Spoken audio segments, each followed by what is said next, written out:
Welcome back, everyone, and welcome to those who are watching this online. I'm delighted today to introduce and to welcome Inés San Martín to Holy Cross. Inés is an Argentinian journalist who covers the Vatican in Rome for Crux.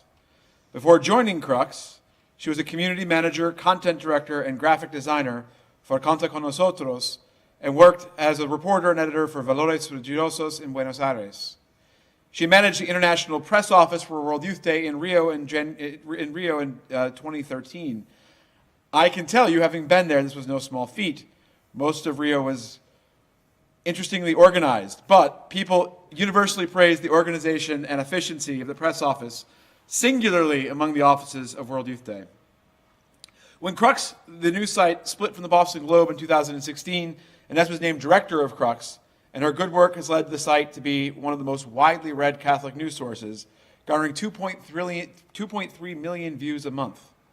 She holds a degree in social communications and journalism from the Universidad Austral de Buenos Aires and the Universidad de Navarra in Pamplona, Spain. Last fall, she traveled aboard the papal plane with Pope Francis to Myanmar and Bangladesh in the midst of the Rohingya crisis, from which she draws the context of her talk today, Francis and the Persecuted Minorities, the Journey to Myanmar and Bangladesh. And as we are delighted to welcome you to Holy Cross.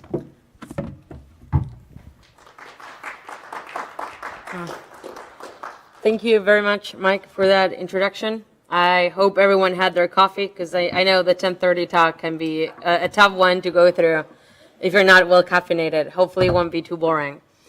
Thank you, Mike, for the invitation. Thank you to the McFarland Center for organizing what I think was a very important, very interesting conference we've shared in the past 2 days, and I'm honored to be here today as sort of the last speaker before the closing panel.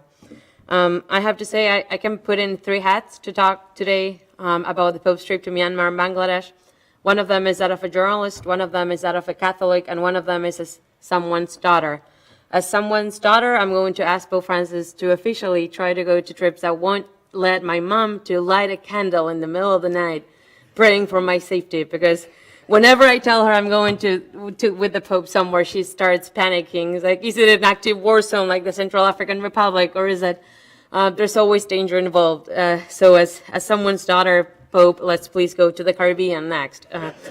No Pope has ever been there, and that's your scope, to go to places no Pope has ever been to. As a Catholic, I have to say I'm highly proud for the fact that Pope Francis chose to, as many close observers said, invest a lot of his political capital in a country, on 2 countries that face very adverse realities.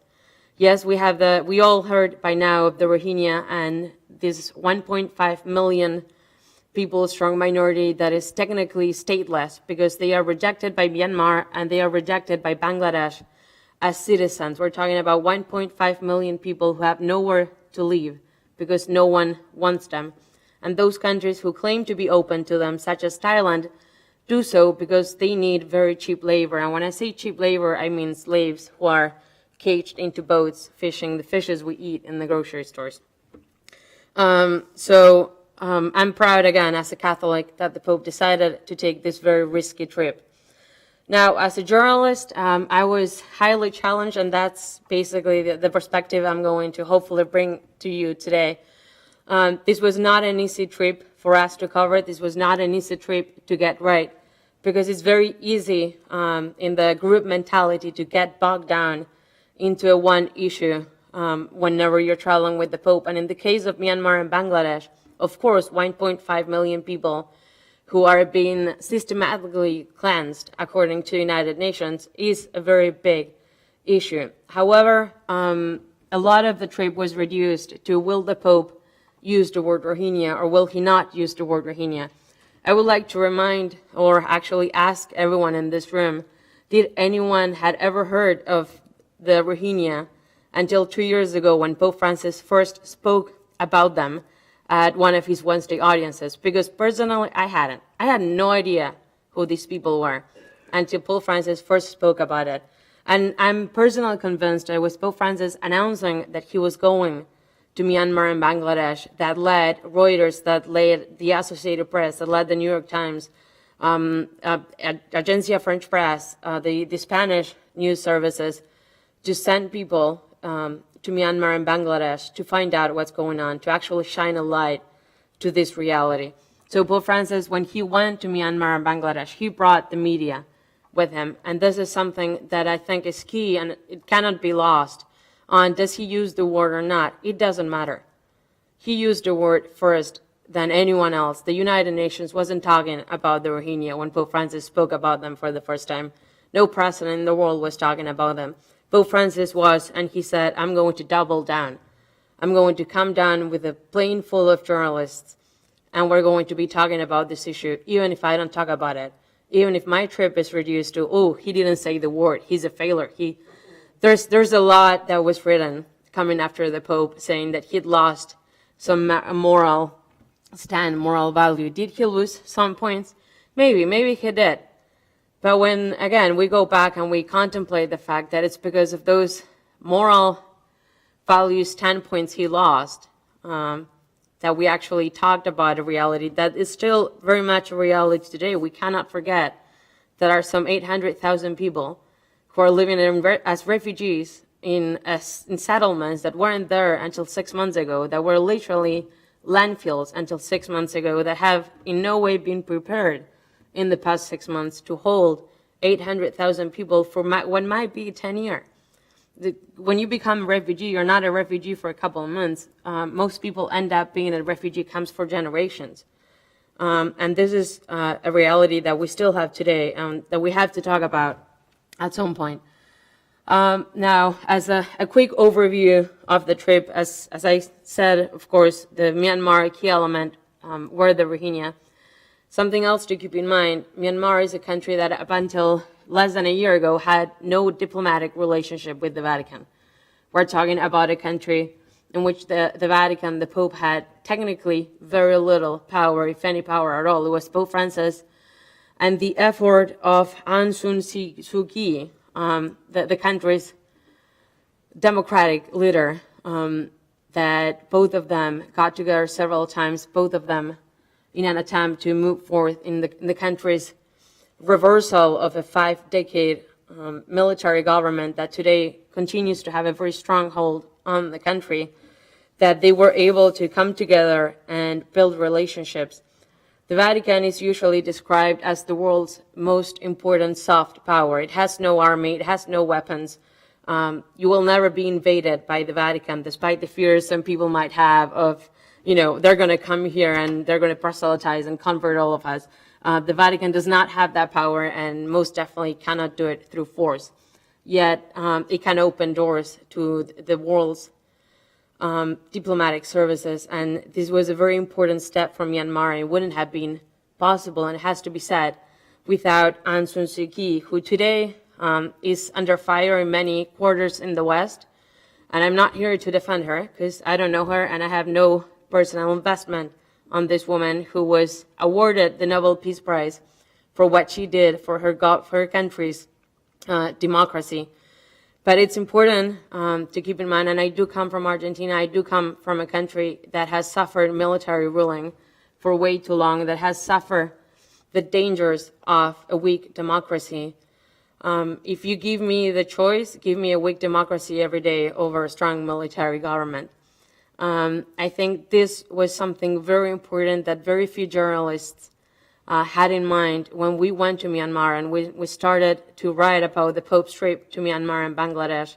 There is a democracy that is at stake. Yes, there's the life of 1.5 million Rohingya, but there's also an entire country that today, for the first time in 2015, experienced what it means to go to the ballots and actually choose who you want governing you. And it's important to keep in mind that even though, yes, Myanmar today is technically a democracy, the military continue to control some key elements of it, including the borders and 25% of the Senate. So even if you are a strong democratic leader, odds are you don't really hold the power. So it's a very challenging situation. We also have the fact that Myanmar has 500,000, and yes, that is 500,000 Buddhist monks. Not a small number of them are nationalist radicals who did like the military and who would like the military to come back. Now, for those of you who have any statistics of the Catholic Church, there are 400,000 priests around the world. That is, of course, 20% less priests around the world than Buddhist monks in only one country. So it's very hard for the Pope to come in into one country and to order them around and say, this is what you got to do, and I know better because, I'm the Pope, I'm dressed in white, and I got to know it all. So it was a very challenging step for the Pope to make. And I'm going to insist, yes, it was challenging, but it was needed, and hopefully I'll get to tell you why towards the end. Myanmar has a very small Catholic community. It actually has 200,000 more Catholics than it does monks. There are 700,000 Catholics who represent 1.5 of the total population, and only 6% of them are Christians. And this is for me, one of the most important aspects we journalists missed when covering Pope Francis' trip to Myanmar, and is the fact that in 3 big states, Chin, Kachin, and Naga, and yes, I did have to read those 3 names, Christians are actively persecuted. And they are actively, systematically abused. I'm talking about women are raped. I'm talking about farms are torched. I'm talking about men are killed because of their faith. Now, there's no systematic cleansing, and we have to be thankful for that. But Christians in Myanmar are not having a good time. Christians in Myanmar are not being free to worship. And this is something Pope Francis knew. This is something Pope Francis was told by his people on the ground. And when I say his people on the ground, I speak mostly of Cardinal Charles Bo of Myanmar. He's very close friends with Aung San Suu Kyi. He told me to my face he'd defend her. He'd rather have her than the military any day of the week and twice on Sundays.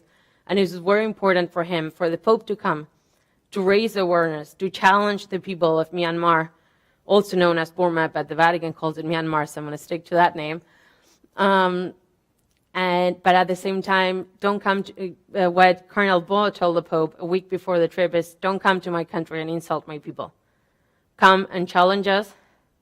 Come and raise awareness of the important issues, but don't come here and insult us, because that's not going to be good. It's very easy for the Pope to come in, drop a bomb, and go, because he's not going to be there for the fallout. And Pope Francis was very conscious of that.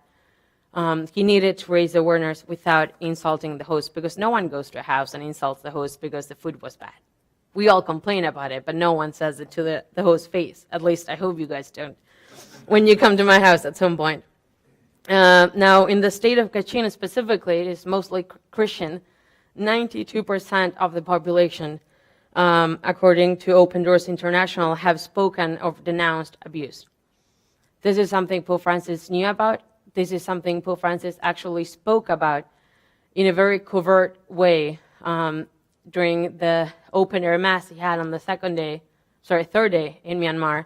During the prayer of the faithful, he actually, the Vatican prayed for the persecuted minorities in Rakhine State and Chin State.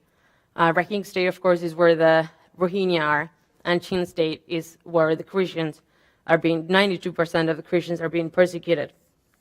So he did actually speak about the issue very much up front. We just didn't want to hear it because he didn't use the word Rohingya. Now, the second leg of the trip, which I think was very much as important as the first one, that was Pope Francis' stop in Bangladesh. We're talking about the 8th biggest country or most populous country in the world, 160 million people, 30% of which live with less than $2 a day. That means 30% of 160 million people can't afford that water and something else.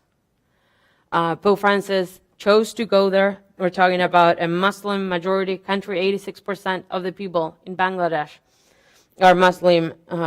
Christians here are even less than they are in Myanmar. And according to Open Doors International, again, it's a big U.S. think tank that works a lot with persecuted Christians and raising awareness of the situation of Christians around the world, say that there is a very high persecution in Bangladesh that's been ongoing and that's not going to stop anytime soon. Now, constitutionally speaking, freedom of religion in Bangladesh is guaranteed. I've spoken to many experts who've told me that. However, when you go to the grassroots levels, because of mostly lack of education, there is very much an active persecution that represents itself when Christians want to go apply for a job, Christians wants to go get the seating on the bus.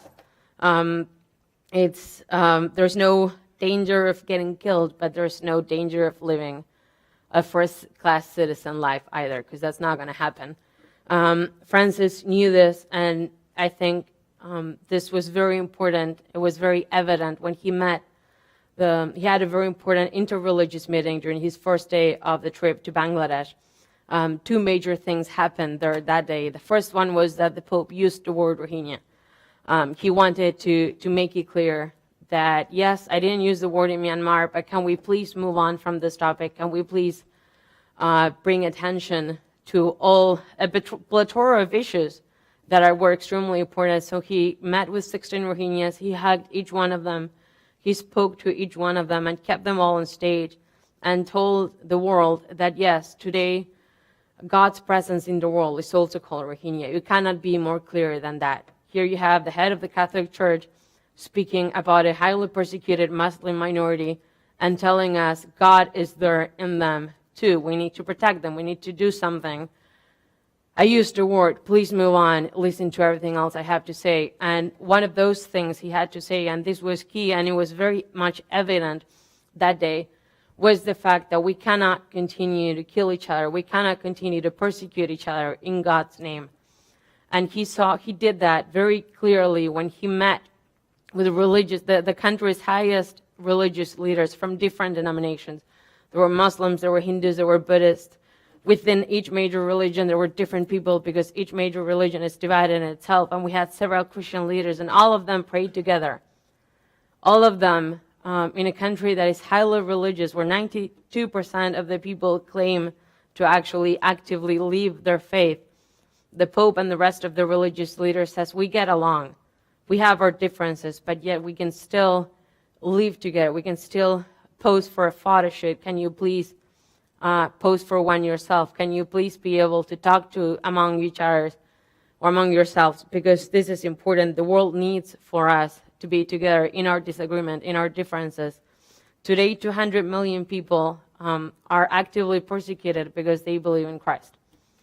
And I'm not talking only in Iraq. I'm not talking only in Syria. And actually, if you speak with Mario Zanatti, Cardinal, the Pope's representative in Syria, he's going to tell you, he's going to ask you, and I do speak in first-hand experience, please stop talking about a genocide of Christians in Syria. The situation in Syria is extremely complicated, is extremely dangerous, and yes, we are getting systematically killed. But it's a lot more complicated than that. And Syria today needs to be able to move on from that. Now, that doesn't change the fact that in Iraq, Christians are being victims of a genocide, as are the Yazidi and many other small religious minorities. The fact that there's no genocide going on in India doesn't mean that you don't have active persecution of Christians in India. I had the amazing opportunity of going to a small city called Bhubaneswar that is from 4 hours away from Kandhamal, which was the scenario in 2009, where it was probably the most violent pogrom of anti-Christian persecution we've seen, with hundreds of people getting killed in a span of a few days because they were Christians and they refused to convert to Hinduism. It was quite literally just a little ceremony, and you convert for 10 minutes and then go back to being a Christian. Yet I spoke with 6 women, all of them widows of Kandhamal, who told me about their husband's faith, about how they wouldn't refuse Christ even for 1 minute. So they were buried alive with their heads sticking out, a pit in their mouths, and killed in front of their children. And today the Hindu government refuses to acknowledge they died because they didn't have a birth certificate. Pope Francis knows about this. Pope Francis knows that today a lot of people are being killed in the name of God. He doesn't care about who is doing the killing, because at the end of the day, it's everyone. It's our lack of faith. It's our lack of witness. It's also our responsibility. We are all called to bring this into attention and to do so in a way that is peaceful and that is brotherly. Now, going back to Pope Francis' trip to Myanmar and Bangladesh, I do know that's the headline of my conversation, and I'm sorry if I get too passionate. It's just I've been fortunate enough to travel around the world. I've been to Iraq, I've been to Ukraine, I've been to Nigeria, Egypt, and India. to talk to victims of religious persecution, and it's just too important for me and to the other topic.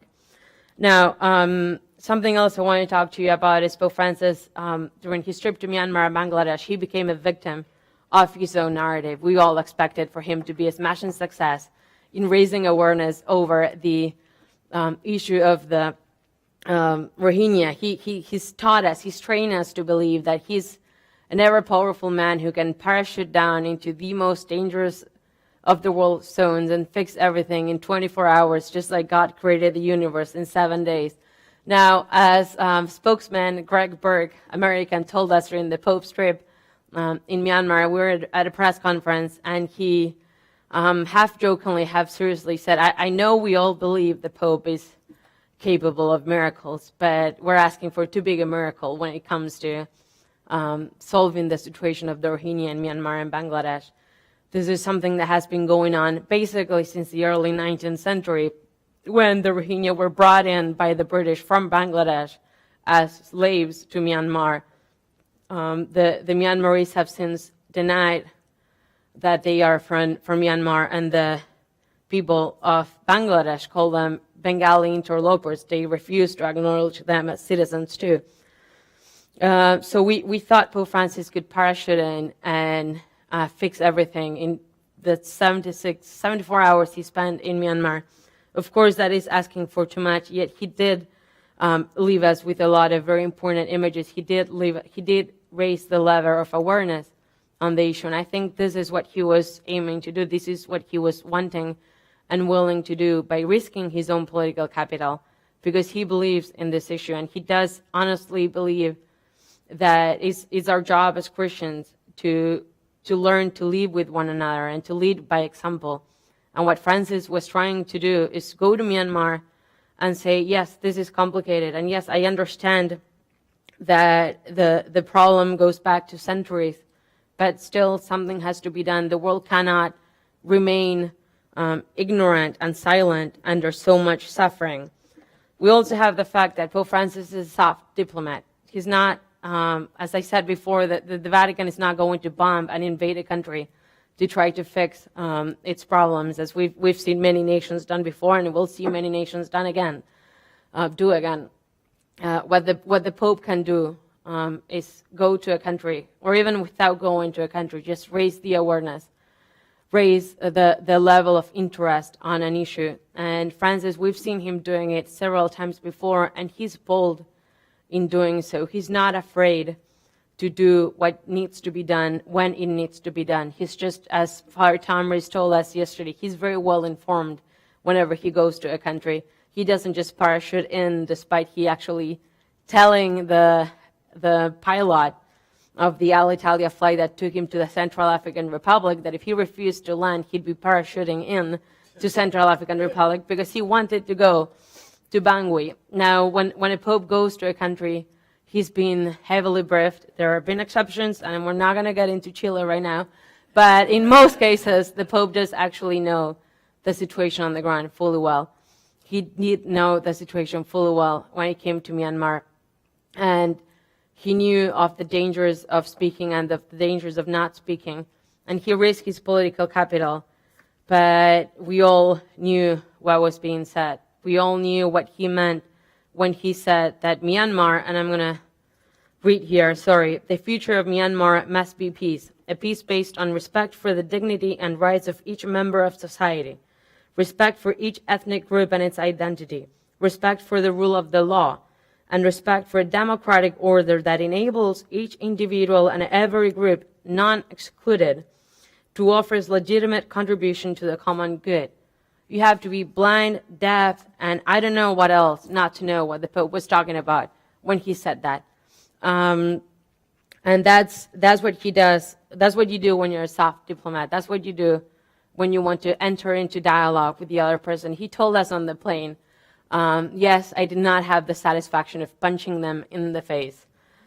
We all wanted to punch a few people in the face during those days in Myanmar and Bangladesh, and the Pope is not an exception. He had the opportunity, or he was forced to, meet the country's military leadership, and he had the opportunity to talk to them And when we saw the photo, it's like, okay, it's just the Pope smiling to another military ruler. We've seen that before, and we'll see that again. But as Greg Burke, the papal spokesman, told us, we don't know what happened behind closed doors, but we all do know the Pope is not a man to stay quiet. And that's where I was going actually before I lost track of myself, which happens often. When I said that Pope Francis is not a man who is afraid to say what he needs to say as long as he thinks he can get away with it. And we saw this twice actually in his papacy over one issue when he spoke about the Armenian genocide. Using the G word was as much as the headline when the Pope went to Armenia and once he celebrated actually the 100th anniversary of the killing of Armenian by the Turks during the First World War. Turkey, of course, denies that a genocide took place. The Pope is convinced the genocide did take place, and he's been saying this since he was the Archbishop of Buenos Aires.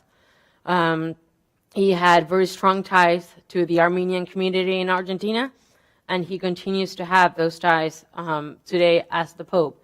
When he was in St. Peter's Basilica saying a mass for the Armenian community, he spoke of the genocide, which led to Turkey to recall its ambassador. And for about 6 months, the Vatican and Turkey were quite literally fighting a Cold War. It all dissipated eventually because the Vatican, well, no one was going to back down, and it's better to have the Vatican as a friend than as your enemy, and Turkey knows that. But not long after, Pope Francis went to Armenia, and the way the papal trips usually work is we journalists get the speeches a couple hours in advance. We're able to read, digest, allegedly, and report on what the Pope says. And the word genocide wasn't there. So we're like, okay, everyone was writing their stories, and the headline was Pope Francis avoids the G word in Armenia. He doubles down, he's afraid, blah, blah, blah. And then in classic Pope Francis fashion, he went off the cuff and spoke of the Armenian genocide, which is a very extremely frustrating experience when you're a journalist and working on a deadline. But again, putting on my Catholic hat, it made me proud of him because so I was trying to prove he's not afraid to speak truth to power when power is in a position to listen and power is in a position to act on it. The situation in Myanmar, unfortunately, is not about what happened 100 years ago. It's about what's happening today and what will be done tomorrow. Right now, the somewhat solution that's been given to the Rohingya crisis is to send 200,000 people to a bunch of unpopulated islands that tend to flood 6 months out of the year. And by flood, I mean tend to disappear because the ocean eats them. So when you know that's the only solution being presented, you tend to be careful when you speak to power, but you still speak to power, and that's what Pope Francis did. I'm not really sure, okay, because I'd rather this be a dialogue, so I'm going to leave space for question. The last thing, allegedly, I'm famous for saying the last thing and then asking 5 more questions during my interviews. The last thing I'd like to say to you guys is to remind you that when a president of any country, let's use the United States as an example, goes and visits a foreign nation, usually what they bring is foreign policy. They come and tell us, this is American interest in this country, this is why we're here, this is why we're going to engage with you, this is what we're asking in return, you take it, you live it, we don't really care at the end of the day. Now, when a pope goes to a country, any country in the world, and I do mean any country, even if he went to North Korea today, the pope would be visiting his own people. There is no country in the world in which the pope is a foreigner, because there's always a group of Catholics that's there and who see the pope not as a political leader, not as a head of a state, but as their father, as their spiritual leader. Pope Francis and any pope in the world is always a local, no matter how small the local Catholic community. And it can be very, very small. So small that it's actually cheaper to fly the entire community to Rome than to fly the Pope to the community. And yes, I actually did the math once when Pope Francis went to Azerbaijan. There are an estimated 300 Catholic in Azerbaijan. Pope Francis said mass to all of them unless one of them was sick. Now, it would have literally been cheaper. It would have been 100, 2,000, no. I'm really bad with numbers, I apologize for that, but basically it would have been $20,000 cheaper to fly the entire Catholic community of Azerbaijan than it was to fly us to Azerbaijan. I know this based on how much we spend journalists on the plane, because we journalists pay for the people flight, and does not include the number, of course, what was spent on safety, security, and setting up the spaces for the mass, because of course St. Peter's Square is always ready for a papal mass. No need to create a new stage for it. Now, that was the last thing I wanted to say. It's, yeah, we need to keep in mind that when a pope goes somewhere, he does so as a local, and he has to keep in mind that it's his own people he's talking to, and it's his own people he's protecting.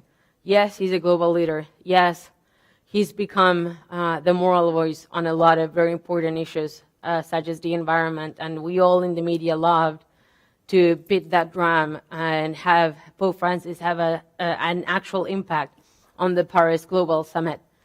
There are other issues in which the Pope still is a global leader, still is a moral voice, but let's try not to reduce him to does he say a word or not, because in the grand scheme of things, it's about a lot more than just that. And personally, as a journalist, I pride myself on not giving too much opinion, because I'm a reporter. I report on the news, and there are enough facts that my thoughts on issues that are irrelevant. But in this particular case, since I'm not reporting and I'm just talking to you guys and hopefully having a dialogue, I'd like to say that in my opinion, this trip was an extreme success. It was extremely needed. It was extremely important. And I was proud of the fact that he knew just how much it was at stake for one word, and he chose not to say it, or to actually say it when it mattered. As he told us on the plane, again, he didn't get the satisfaction of punching someone in the face, but he still got his message across. He wouldn't have it he'd delivered just a one-time punch. Thank you.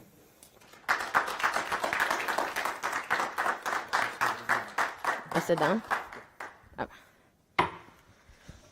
It's hard to get Inés to sit down.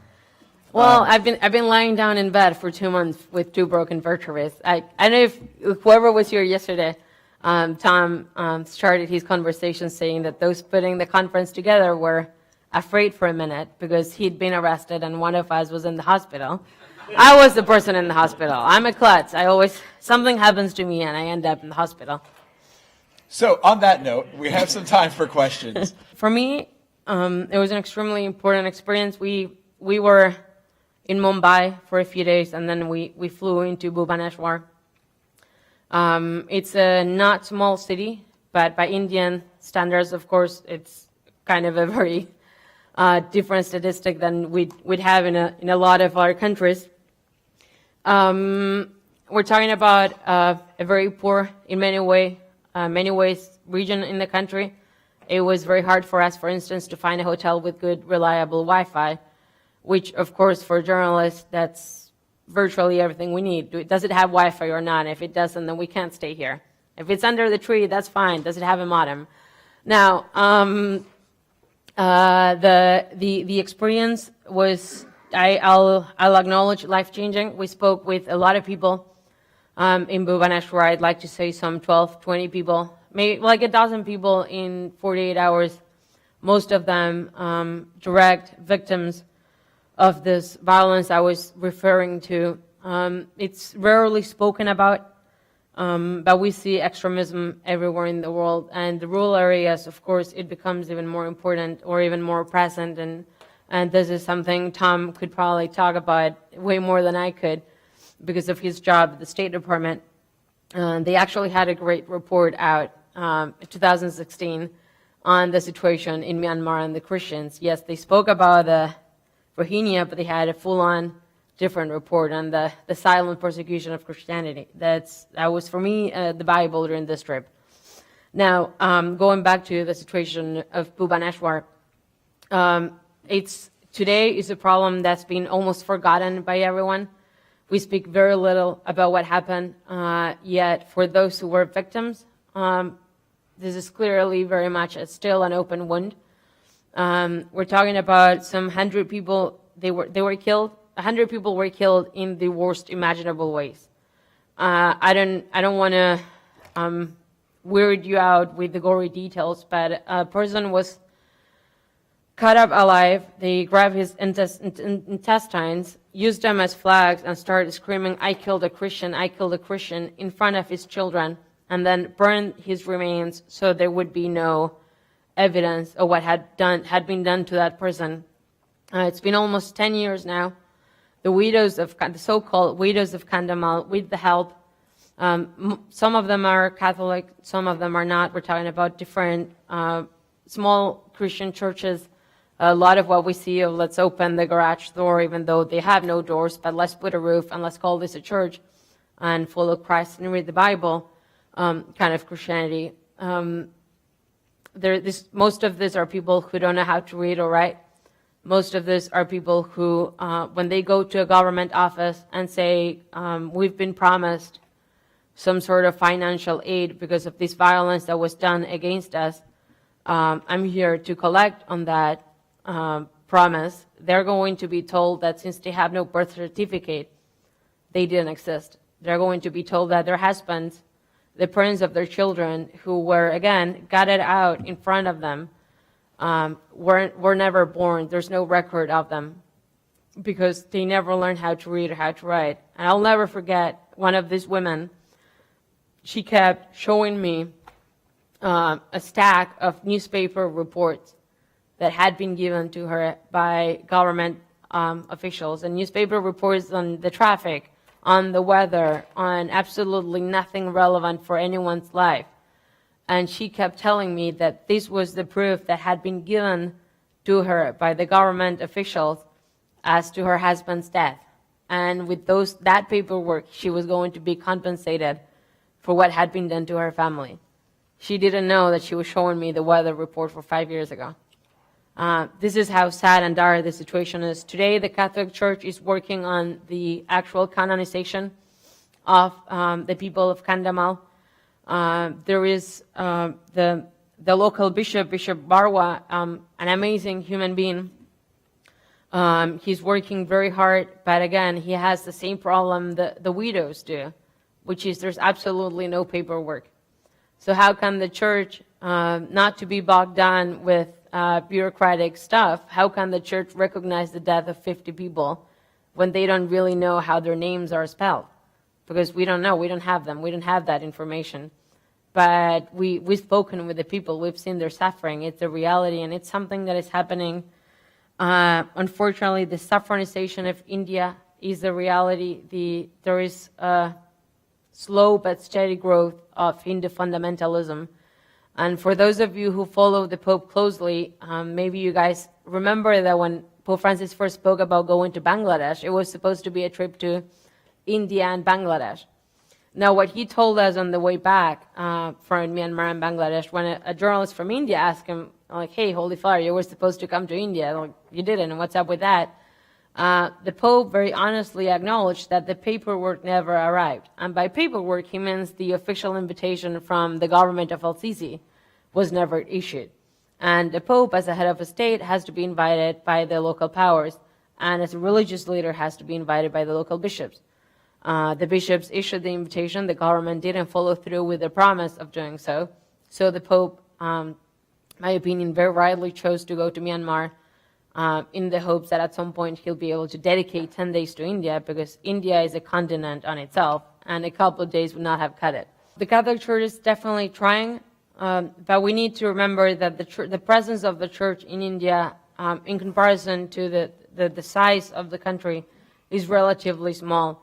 The bishops in India do have a lot of schools, have a lot of healthcare centers that are, of course, open to everyone, not just to the Christians, but reaching them in rural areas is extremely complicated. For us to be able to talk to them, they had to travel for over 4 hours, and we had to travel for over 4 hours and meet somewhere in the middle, because it was just impossible for us to reach Kandahar, actually, because you need to, well, it's complicated, right?